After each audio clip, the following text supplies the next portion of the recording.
Assalamualaikum warahmatullahi wabarakatuh. Perkenalkan, nama saya Narendra Adi Alfariski dengan NIM 245461616 PN 19194. Di sini saya akan mempresentasikan sedikit materi observasi bawah air tentang echo sounder.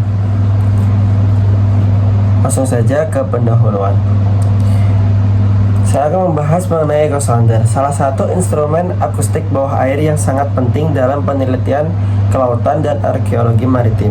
Echo sounder bukan hanya dipakai untuk navigasi kapal atau survei perikanan, tetapi juga untuk mengidentifikasi, mendokumentasikan, dan memetakan situs-situs bersejarah yang tenggelam, seperti kapal karam, dermaga kuno, maupun artefak budaya. Dalam arkeologi maritim, instrumen ini berperan sebagai mata atau awal yang menyingkap kondisi dasar laut, terutama di lokasi yang sulit dijangkau oleh penyelam atau kamera konvensional. Selanjutnya, apa itu echo sounder? Echo sounder adalah alat yang menggunakan prinsip gelombang suara atau akustik untuk mengukur kedalaman laut dan mendeteksi objek di bawah permukaan air. Alat ini bekerja dengan memancarkan pulsa suara dari transducer, kemudian menghitung waktu tempuh gema atau pantulan gelombang suara yang kembali. Dari selisih waktu tersebut, komputer menghitung kedalaman dan menggambarkan kontur dasar laut. Dalam arkeologi maritim, data dari echo sounder dapat digunakan untuk membuat peta topografi laut, mendeteksi anomali berupa struktur kapal karam, hingga mengidentifikasi benda asing yang kemungkinan merupakan artefak. Selanjutnya, prinsip kerja echo sounder. Cara kerja echo sounder cukup sederhana namun sangat efektif. Transducer yang terpasang pada kapal mengirimkan gelombang suara dengan frekuensi tertentu ke dasar laut. Ketika gelombang tersebut mengenai permukaan keras seperti batu, logam, atau kayu kapal karam, sebagian energinya dimantulkan kembali ke atas sebagai gema. Sensor kemudian menangkap sinyal tersebut dan komputer menghitung kedalaman berdasarkan kecepatan rambat suara di air, sekitar 1500 meter per detik. Intensitas pantulan juga memberikan informasi tentang jenis material yang ditemui, sehingga dapat dibedakan apakah objek yang terdeteksi adalah batu, pasir, kayu, atau logam. Selanjutnya, jenis-jenis echo sounder. Echo sounder memiliki beberapa jenis dengan fungsi berbeda. Pertama, single beam echo sounder atau SBS, yaitu jenis paling sederhana yang hanya memancarkan satu sinar suara lurus ke bawah. Alat ini banyak dipakai untuk pengukuran kedalaman secara vertikal dan sederhana. Kedua, multi beam echo sounder atau MBES, yang memancarkan puluhan hingga ratusan sinar suara sekaligus membentuk kipas, sehingga mampu memetakan dasar laut secara detail dalam bentuk 3 dimensi. Ketiga, set scan sonar yang khusus digunakan untuk memetakan area dasar laut secara horizontal, sangat efektif untuk menemukan bangkai kapal dan struktur bersejarah yang tergeletak di dasar laut.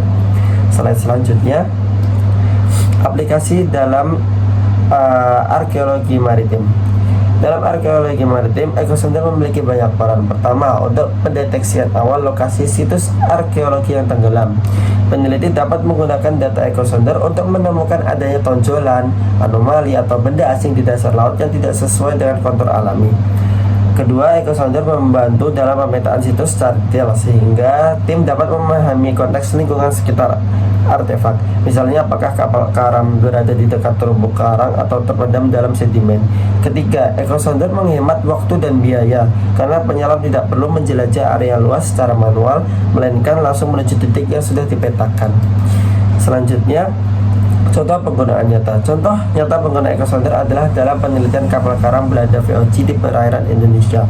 Melalui set scan sonar, peneliti mampu menemukan lokasi kapal karam berabad-abad lalu, kemudian memverifikasi temuan tersebut dengan penyelaman langsung. Selain itu, multibeam echo sounder juga banyak digunakan untuk membuat peta 3D kapal karam di Mediterania, sehingga struktur kapal dapat dipelajari secara virtual tanpa harus sering turun ke laut. Data echo sounder juga sering dipakai oleh UNESCO untuk mendukung konservasi warisan budaya bawah air di berbagai negara. Selanjutnya, kelebihan ekosonder. Ekosonder memiliki banyak keunggulan. Pertama, mampu menjangkau area luas dalam waktu singkat sehingga sangat efisien. Kedua, metode ini non-invasif, artinya tidak merusak situs arkeologi yang rapuh. Ketiga, alat ini dapat bekerja di kondisi air yang gelap, dalam atau keruh di mana kamera optik tidak efektif. Keempat, dengan multibeam hasil pemetaan bisa divisualisasikan dalam bentuk peta 3D yang mempermudah analisis tanpa harus sering menyelam ke lokasi. Selanjutnya, keterbatasan ekosonder. Meski canggih, ekosonder tetap memiliki keterbatasan. Biaya operasionalnya relatif tinggi karena membutuhkan kapal penelitian dan perangkat lunak khusus. Hasil pengukuran bisa dipengaruhi oleh kondisi lingkungan seperti suhu, salinitas, dan arus laut. Selain itu, ekosonder hanya menghasilkan gambaran bentuk atau anomali, bukan identifikasi pasti, sehingga tetap memerlukan verifikasi tambahan melalui penyelaman atau kamera bawah air. Selanjutnya, perkembangan teknologi. Teknologi ekosonder terus berkembang. Saat ini sudah ada ekosonder portable yang dapat dibawa dengan perahu kecil sehingga lebih fleksibel. Integrasi dengan GPS dan JIS membuat data lebih akurat secara spasial, bahkan bisa langsung dipetakan dalam peta digital. Selain itu, penggabungan data ekosonder dengan fotogrametri 3D dan drone bawah air atau ROV menghasilkan visualisasi yang sangat detail, sehingga penelitian bisa dilakukan secara virtual di laboratorium.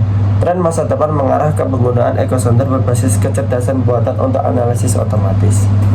Selanjutnya, kesimpulan dan penutup. Dari pembahasan ini dapat disimpulkan bahwa ekosonder adalah instrumen vital dalam observasi bawah air. Dengan prinsip kerja akustik, alat ini membantu mengukur kedalaman, memetakan dasar laut, dan menemukan objek bersejarah di bawah laut.